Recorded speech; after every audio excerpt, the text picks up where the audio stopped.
বন্ধুরা, শুক্রবারের দিন আজকে সমস্ত কাজটা শেষ করে এইমাত্র খাইতে বসলাম। কয়টা বাজে এখন? 3:45 বা 50 এরকম। দুপুরের খাবার নিয়ে বসলাম এইমাত্র। তো কী কী রান্না হয়েছে দেখাবো। বেশি কিছু রান্না করতে পারি নাই। পোলাওটা পোলাওটা অনেক সুন্দর হয়েছে। এই যে দেখেন, একদম গরম, কেবলই নামাইছি চুলার থেকে। কক মুরগি আছে না, কক মুরগি, এই যে দেখেন কক মুরগির মাংস রান্না করছি আলু দিয়া।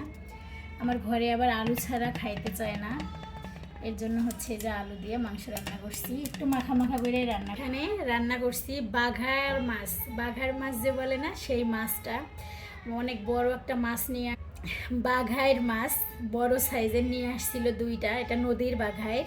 তো ভাগ করে নিয়েছিলাম আমি, 1000 টাকার একটা ভাগ নিয়ে এসেছিলাম। বিসমিল্লাহ, এই যে পোলাও দিয়ে দিচ্ছি প্লেটে। এখন হচ্ছে খাবো।